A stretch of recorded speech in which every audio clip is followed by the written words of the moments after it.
Hello and welcome to Willow's Green Permaculture. My name is Stephen Dixon, and today I want to talk to you about sorghum, barley, and millet. Specifically, how it's holding up and how it's doing in crowded conditions, planting a lot in a small space, what kind of harvest we're going to get from it. And actually, I've harvested the barley, so I'm going to show you that harvest. I'm going to show you how you know when it's ready to harvest and what to do with it to cure it.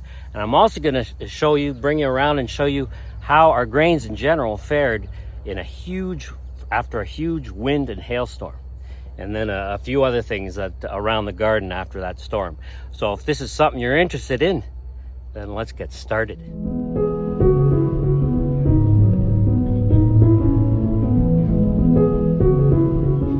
So here's what I'm learning about planting the grains very, very thickly. Here I've got some coral sorghum.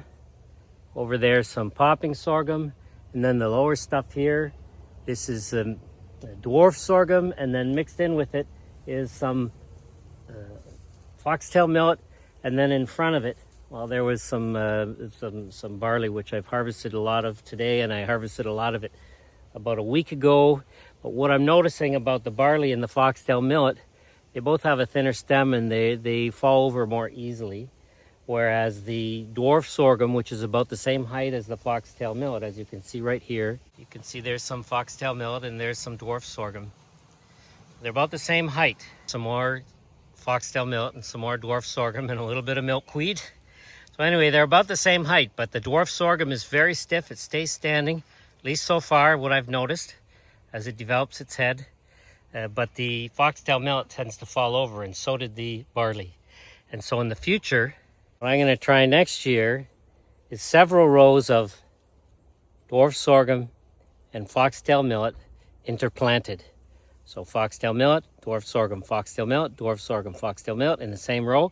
And then in the next row, just reverse the order so that each foxtail millet is surrounded on all sides with some dwarf sorghum, sort of like a checkerboard.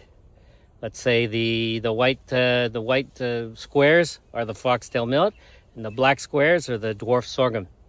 Planted that way, and as you can see, if this foxtail millet had this dwarf sorghum in front of it, then it would be still standing. So that's what I'm going to try next year. And it ought to be really beautiful too. But this here in the back is doing really well, which is nice. And with those grapes in behind them, because these really tall ones, the coral sorghum and the popping sorghum and also the Williams sorghum, they tend to fall over too, but they've got the grapes in behind them. So those grapes are going to prevent them from falling to the east, backwards, and the dwarf sorghum hopefully will prevent them from falling towards the west, front forward. Hopefully they won't fall sideways either. We'll see. Still got some season left. This is a partial harvest of barley that I've got in my hands here. As you can see, the stems are bent near the head, and that's a real indication that they're ripe. But you can also tell they're ripe because of their color. They're, like a beige, a brown beige, so they're ready. They're not green anymore. So here we have the white barley, and then over here we've got the purple and the black barley. And it's still standing quite nicely. Of course, it could be just because it's planted between the dwarf sorghum and all these marigolds. And but it's starting to look quite ripe too if you look at it. So I might just go ahead and harvest this. But I see I've got some that look like they started growing later. Look at these totally green ones. It's going to be a little tough to harvest sort of these ones and not these ones. I might just harvest everything and I'll just eat these fresh. The barley is good eating fresh too. It's kind of like a creamy. 2 days later, I am harvesting my purple barley. There's some of it I haven't picked yet. There's a big pile of it right there. Everything that was right here. And what I can say is this has been a lot easier to harvest than the other stand. And one of the main reasons is this dwarf sorghum right here beside it has really been helpful in keeping it standing on the one side, and then on the other these marigolds. And then, well, there's some cabbage in there, hidden in there, and a whole bunch of lamb's quarters, which I'm gonna let grow to seed because we use that like quinoa, the seeds. There's also some burdock there. All that stuff is contributing to having this stand rather than fall and lay on the ground and get eaten by the bugs and stuff. So it's really, really nice. I'm going to continue harvesting. Basically, all I'm doing here is I reach down, I find the base of the clump. Like right here, there's a base, and I pull the whole clump. And then I just cut the bottom piece off with my shears there. I cut just this bottom part where the roots are, and I just throw that back down, and everything else I take with me. The way the soil stays in the ground here, and eventually once I've processed these, all this straw is going to come back into the garden as well as a ground cover. So here and over here is the harvest of a single flat of 48 tiny cells of barley, which I'll show you in another image. The flat had 8 groups of 6 tiny cells in each group of cells in a single regular flat. And they were all planted here, 24 over here and 24 over on the other side, right beside this dwarf sorghum. Basically in the amount of space that about 4 tomato plants would take up, 4 to 6 tomato plants. And so that's quite a harvest for a single flat of barley. And one of the reasons is I put multiple seeds in each cell. As you saw, and I'll show you images as well, it kind of varied because I wasn't really careful about it. Another thing I'd like to show you, as you can see, my cells had varying numbers of plants, from 1 plant and 2 plants to many, many plants. You know, I wasn't very careful putting in the seeds. I basically put in lots of seeds and sometimes maybe not so many, but I just wanted to make sure that if they didn't all sprout, we'd still have lots. And the thing is, barley, just like all the other grains, sorghum, wheat, millet, oats, it's all grass. And so grass likes company. But then each plant grows multiple stems or tillers or whatever they're called. And so you get a whole lot of barley. Now, professional growers will say you shouldn't do that. You shouldn't crowd them because you're going to get fewer grains, less grain, let's say, per head than if you plant individual stems. But here's the problem with that. As far as the space used here, this is a single flat. Well, a single flat with 1 stem in each cell, that would mean 48 plants. 48 plants with multiple stems. Yeah, you'll get let's say a lot of barley, but you'll never nearly get as much grain as I got here. I got 5 times as much grain as what you would have got with 48 plants, because there are several hundred plants in there, and they all gave grain. I'll show you. I'll spread it out later. And just to give you another idea, if you look here, the dwarf sorghum right here is also, this is 1 flat of dwarf sorghum. Let's see if I can pull this out a little. It's a little distorted now, but there you go. So all that dwarf sorghum that you see right behind me and right beside it, there are 24 plants right behind me and another 24 plants right beside it. I meant to say 24 cells with multiple plants in each cell.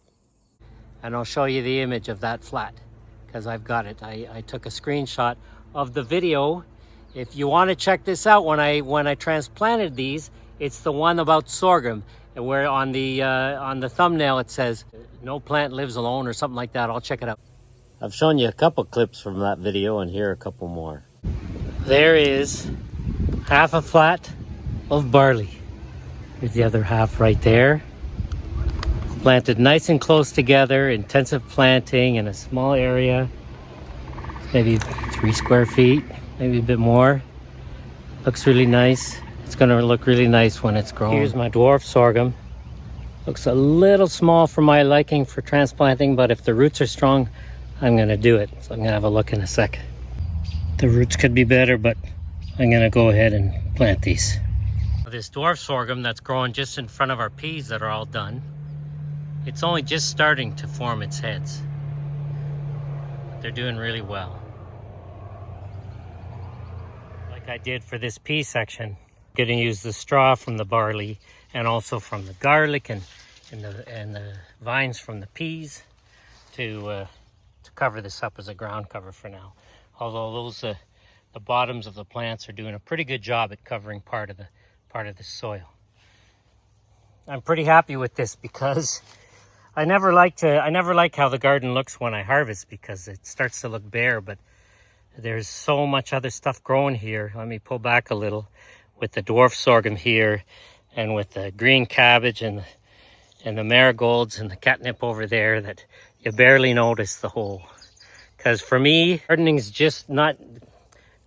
not just about growing food for a table and for family and friends.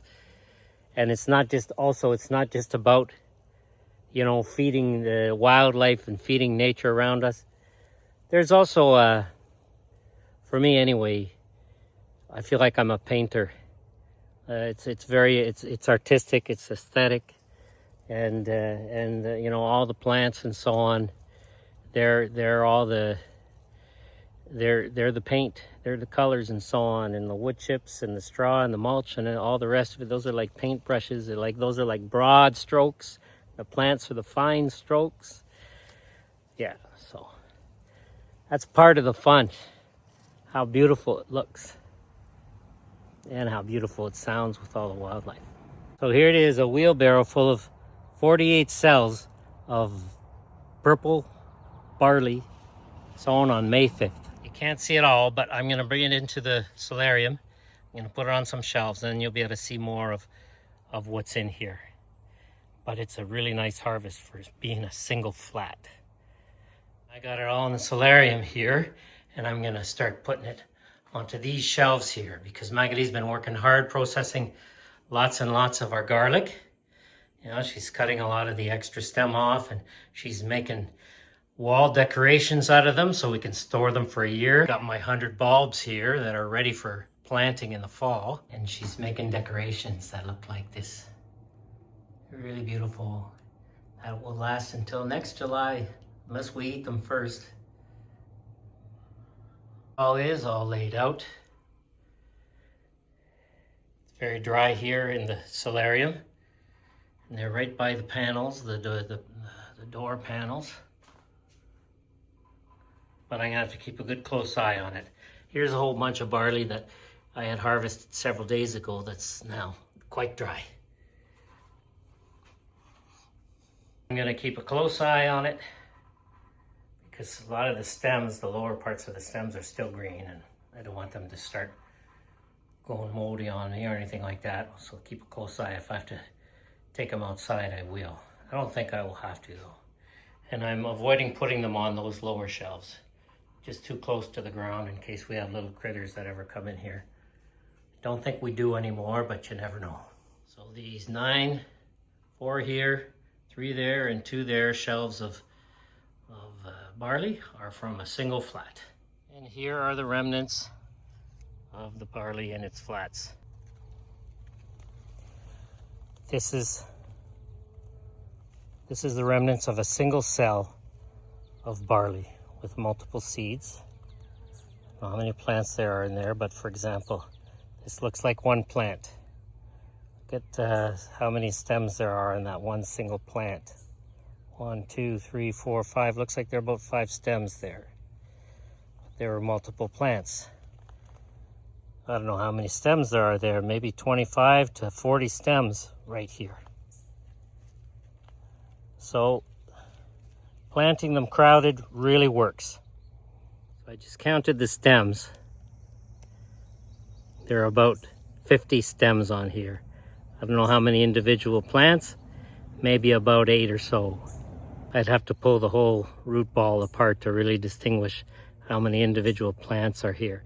But you can look at it yourself, see if I counted right, 50 stems in there from a single small cell. So if you think 50 stems, maybe 50 stems here, and there were 6 cells in a group of cells and then 8 in the whole flat, so that's 48 cells. 48 cells, just make it easier, let's say 50 cells, 50 stems, we're talking 2,500. 50 times 50, 2,500. And now take away the 2 extra because it's 48, not 50. So that's take away 100. So that's 2,400 stems of barley, which means 2,400 heads of barley. So if I'd done what's recommended, maybe 1 plant per cell, that would have made 48 plants. And if I look at one of these, here's one right here. I see 1, 2, 3, 4, 5, 6 stems. So 48 plants would have made times 6 stems. So let's say 50 plants, 6 stems. That's 300 stems. So I would have gotten, had I done 1 plant per cell, I would have gotten 300 stems. So 300 little seed heads of barley. Instead, I got 2,400. That's 8 times more. From 300 little seed heads to 2,400. I'm not going to go counting them, but that's a lot of seed heads. You know, this analysis is important because, you know, conventional growers will tell you, no, your head's going to be too small if you crowd it like that. But I got 8 times more heads from 300 to 2,400. So for it to be worth it to plant 1 plant per cell, then each head of barley would have to be 8 times bigger than what we got in each one of these. Now let's go have a look at them and see what they look like. Find one that I left lying around here. Here's one. Look, here's one right here.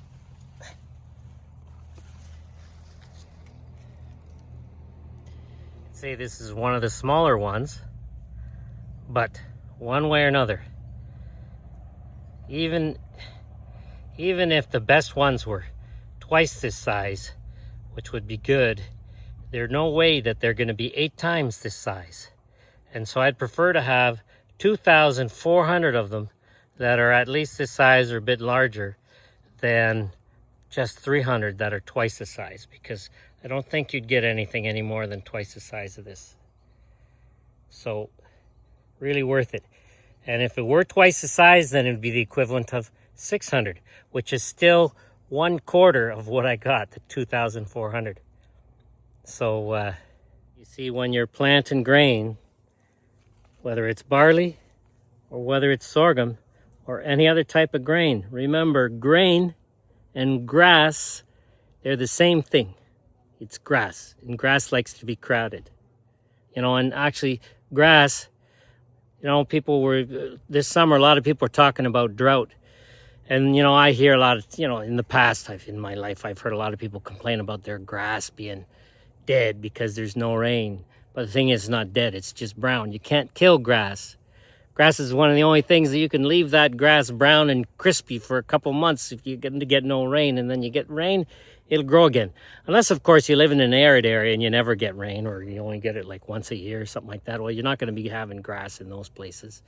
You know, when I lived in Oaxaca, not too many people had grass on their lawns. And if they did, it's because they were watering it, and there was a plot that wasn't much bigger than the barley plot here, right here, or this sorghum plot here. That's about all the grass that they had, you know, tiny little spot where they'd say, look, I've got grass, and they'd sit on it and lie down on it and so on. But real luxury, because that's what lawns are. They're a throwback to the gardens of royalty from the previous centuries. You know, but we don't have to imitate royalty. You know, we don't have to say, oh, look, I've got grass, I'm rich. No. I grow food. You know, because the whole, let's say the whole conceit of it was, you know, I'm royalty. I don't need to grow my own food. I got all, you know, I get all my food elsewhere. You know, I can have grass and nice clipped gardens. Anyway, I don't know if I'm going to keep this. Now I start covering it up with some garlic stems from the solarium. Still need some more for this part. I've got a wheelbarrow full of pea stems from my pea harvest that I can cover the ground with too. Here's a more typical size of how our purple barley looks when we harvest it. Here's what they mostly look like. They're quite nice.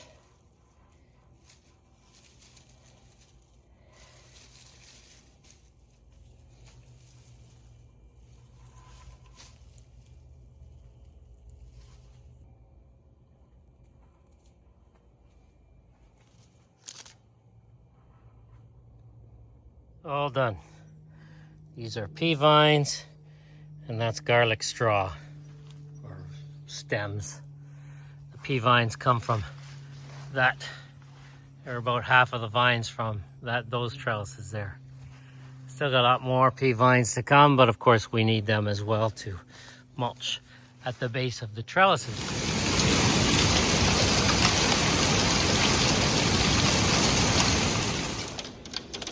This storm took down a very large tree. It only came down halfway. I'm sorry I don't have any images of it because our priority was to finish taking it down and make sure everything was safe. I'd like to thank our neighbor Ed and his brother-in-law Rod, who helped us finish taking that tree down safely and clean it up. Here are some of the minor remnants left over. Very little left because Ed and Rod helped me, and they did a really good job helping me clean this all up. Another piece of the tree right there. There's the stump. It was a dead ash tree, and so the wood, the nice big pieces of wood, are going to be very good firewood. Ash is a good firewood to use. 45 minutes after the end of the storm. There's the popping sorghum and the coral sorghum. I am thankful for the grapes in behind them and for the dwarf sorghum in front. It's what has mostly held them up. Now I'm just going to take this stick and I'm going to straighten them up, shake off a little bit of the water, and eventually they'll straighten up on their own. Excuse the noise, that's the generator of a neighbor because we've got a power outage right now. That's all I do. I just pull them up like this. They fall back down again, but by just pulling them up a little bit, shaking them while they're at the top, shake the water off like this. Just shake it off. Eventually, it'll just help them straighten up afterwards.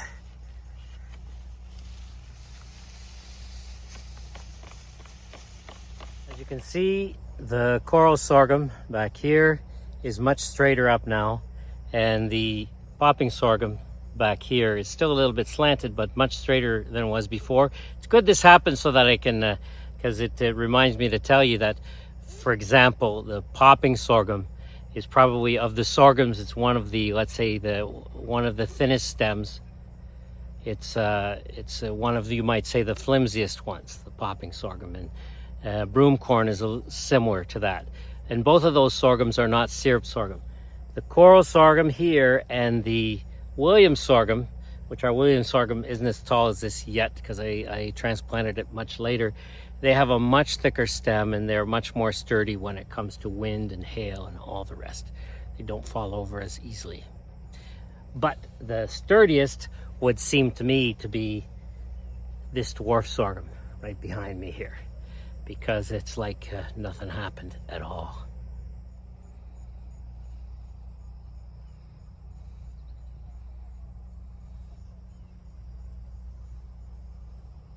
While I'm here, behind me in the center of the garden, you can see our three sisters, which were completely unaffected by the hailstorm. They're all standing. Let's go have a look at the pumpkin patch. Before we go to the pumpkin patch, I was here just yesterday harvesting the barley, which you can see here where it was harvested. This dwarf sorghum right here as well, completely unaffected by the huge winds and the hailstorm. This is seed that I collected from our harvest last year, and that harvest was from Robert Resnick's dwarf sorghum. There's some of the original seeds from Robert Resnick's dwarf sorghum in here as well. I can't remember where it is in here, but this is 3/4 of this is the seed that we collected last year from the harvest of Robert Resnick's dwarf sorghum seed. Our tomatoes, as you can see behind me here, were also completely unaffected by the hailstorm and the winds because of this big trellis that I progressively built as the tomatoes grew. It's a bit of a distorted view here, but now we can see everything. Of course, our birdhouse gourds and our loofahs were completely unaffected.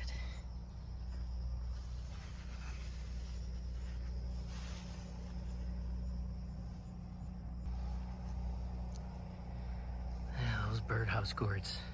This was one single pot with 3 plants in it, and it's produced all of this. I keep having to cut it back so that it allows the loofahs to grow.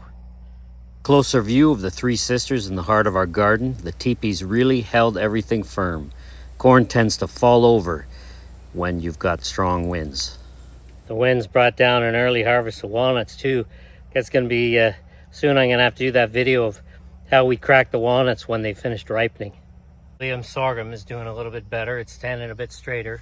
Over here it was leaning over, and I stood it back up with this stake, with this piece of wood. It stood up fairly readily. Let's have a look at the rest of our pumpkin patch. They're doing pretty good. Better than if the raccoons had been after them. These will straighten up on their own in a few days, as long as we don't get another big, huge hailstorm.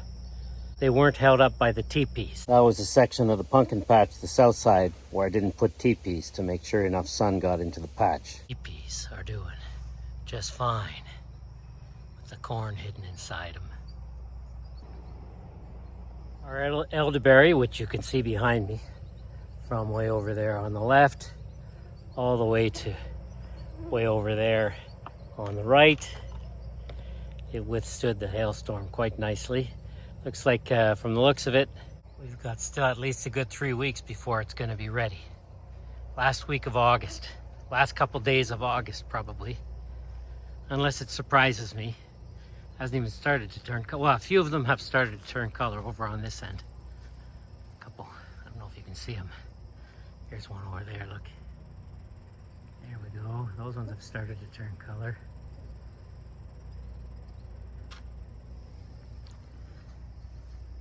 They're doing well. These hazelnut bushes are also doing real well, as is this yarrow patch and this goldenrod patch that Magali has been shaping.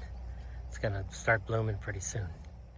This is 2 days after the big wind and hailstorm. August 10th, coral sorghum's coming along with the dwarf sorghum and the popping sorghum. 4 days later, it's light as a feather, it's dry. In another week, I'll be able to make bundles out of this and just hang it up on the by the shelves, like the garlic. In this area with some of last year's sorghum. I hope you liked the video. Hope you found it useful and you learned something from it. If you liked it, then please give it the thumbs up and share it with lots of your friends.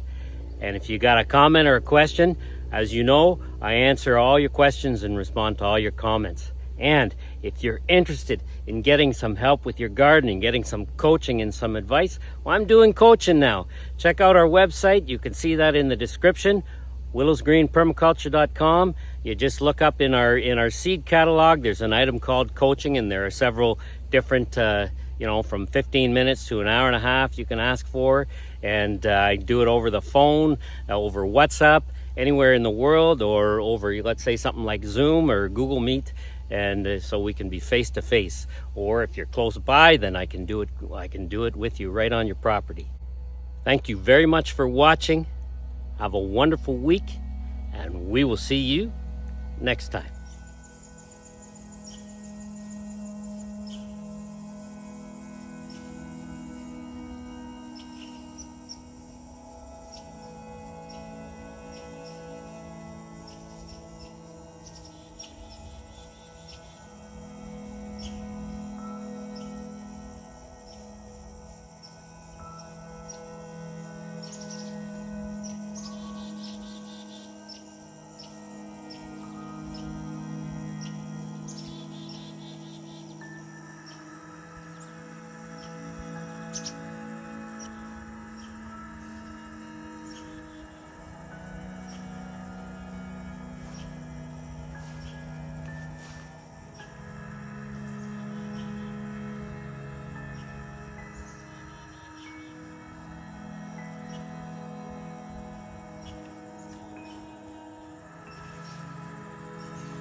the cats after a huge storm outside.